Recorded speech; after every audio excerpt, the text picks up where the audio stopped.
ಮನೆಗೆ ಆಕಸ್ಮಿಕವಾಗಿ ನಾಯಿ ಬೆಕ್ಕು ಕಳ್ಳ ನುಗ್ಗಿದ್ರೆ ಓಡಿಸಲು ನಮ್ಮ ಬಳಿ ಒಂದು ಕೋಲು ಕೂಡ ಇಲ್ಲ.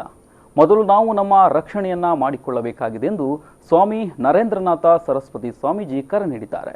ಅವರು ಉಡುಪಿಯ ರಾಯಲ್ ಗಾರ್ಡನ್ನಲ್ಲಿ ನಡೆಯುತ್ತಿರುವಂತಹ ಧರ್ಮ ಸಂಸದ್ನಲ್ಲಿ ಭಾಗವಹಿಸಿ ಸುದ್ದಿಗಾರರ ಜೊತೆ ಮಾತನಾಡುತ್ತಾ ಹೇಳಿಕೆಯನ್ನ ನೀಡಿದ್ದಾರೆ. लाइसेंस लेकर अपनी रक्षा सुरक्षा के लिए रखें, किसी को प्रताड़ित या किसी को दंडित करने के लिए नहीं, लेकिन हमारा जन्म सिद्ध कर्म सिद्ध और शास्त्र सिद्ध अधिकार बनता है कि हम अपनी सुरक्षा संरक्षा करें। तलवार नहीं, छड़ी मोबाइल छोड़ने की बात नहीं है, लेकिन बात यह है कि 50,000 का मोबाइल रखते हो और आपके घर में अगर कुत्ता घुस जाए, बिल्ली घुस जाए या चोर घुस जाए तो आपके हाथ में एक छड़ी नहीं है।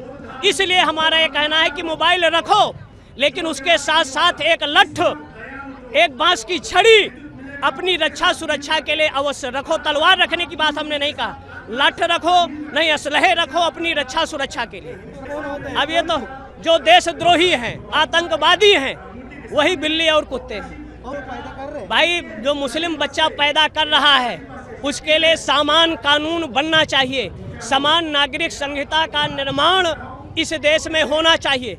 अगर हिंदू 2 बच्चा पैदा करता है तो मुसलमान के लिए भी कानून होना चाहिए कि 2 बच्चा और एक शादी करो, ज़्यादा बच्चे मत करो।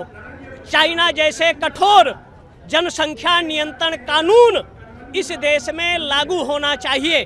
जहाँ जहाँ हिंदू समाज कम हुआ वहीं देशद्रोह की चिंगारी फैलने लगी और ये मांग किया जाने लगा कि हमको भारत से अलग कर दो।